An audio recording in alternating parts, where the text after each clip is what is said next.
You thought she was nothing more than a cleaner. But the moment her voice echoed through that grand hall, everything shifted. 1 second, everything was beautiful and silent, and the next, a woman's scream shattered the calm. "Sir, don't drink that!" The command rang out like a gunshot. Every head turned toward the entrance, where a 35-year-old cleaning woman stood, bucket in hand, voice trembling but resolute. At the center of the room, Alexander Sterling, completely still, held a flute of Dom Perignon champagne just inches from his lips. 50 guests, dressed in tuxedos and gowns, froze.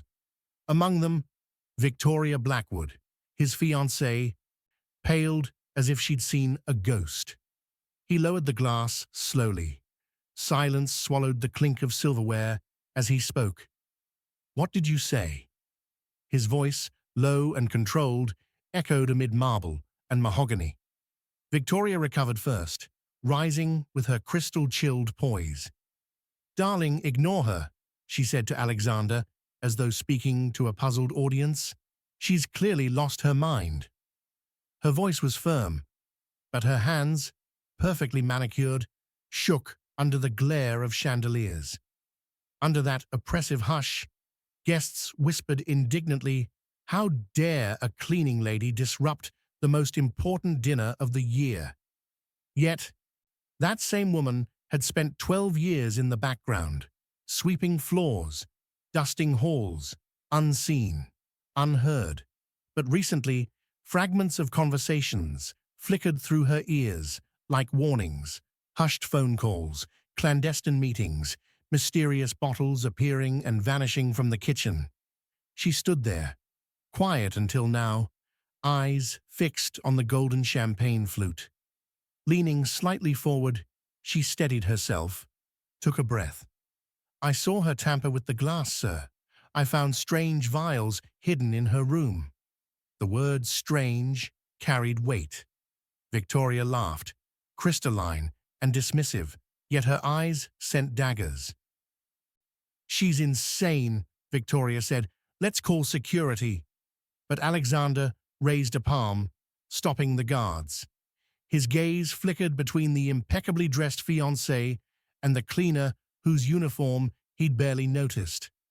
What the room didn't know was that this woman were not exactly a cleaner.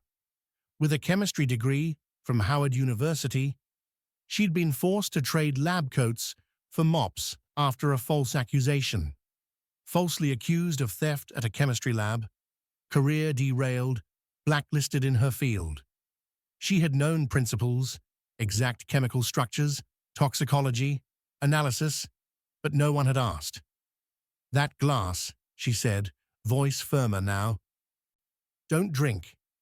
In that moment, Alexander realized something more terrifying than any business failure.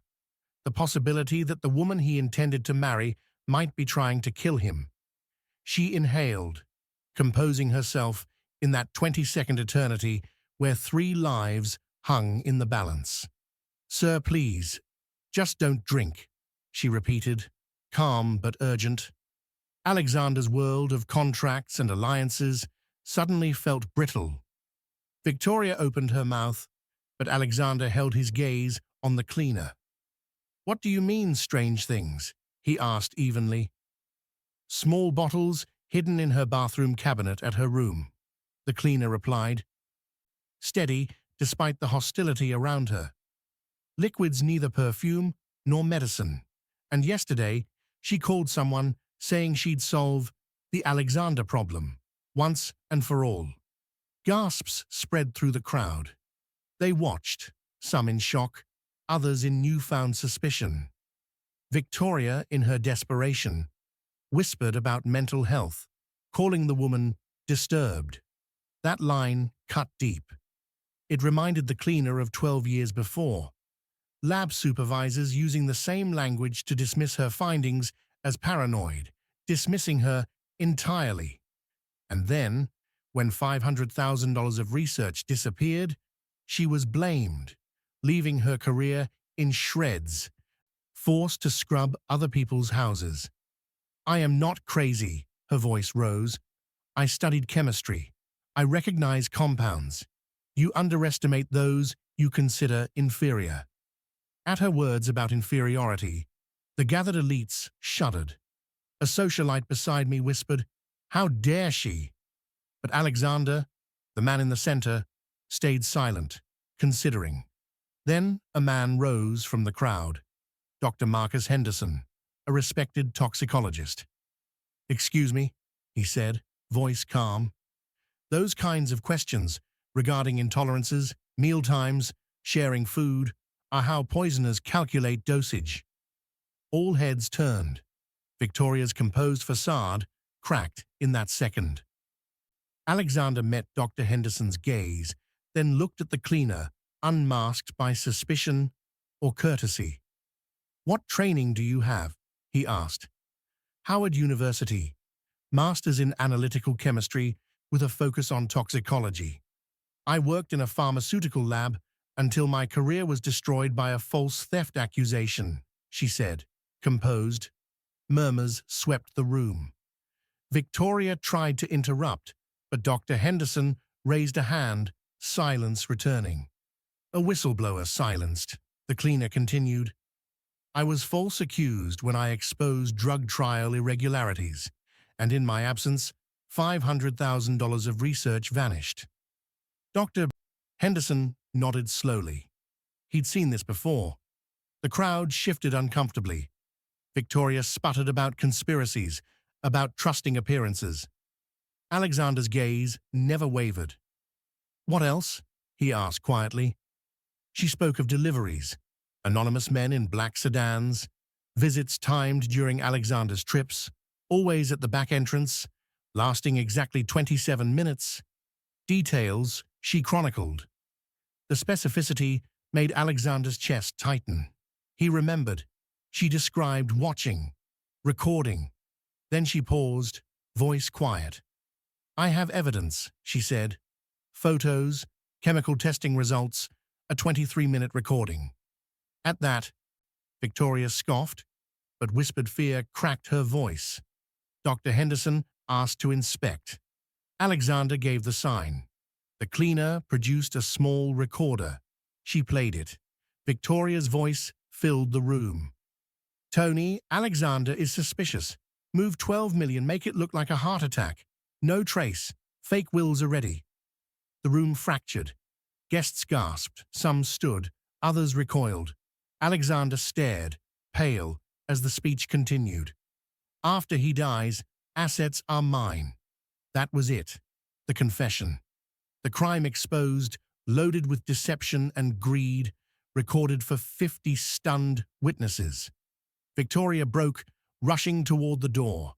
Guards intercepted. The cleaner, steady, brought out a tablet. Photos time-stamped. Victoria exchanging an envelope with a man at the back entrance. The man identified as Antonio Rossetti, a fixer, a cleaner of evidence. A photograph of the envelope bulging with cash sealed the deal. Dr. Henderson concluded coldly, "Modern compounds can mimic heart attacks without detection." Alexander's face drained.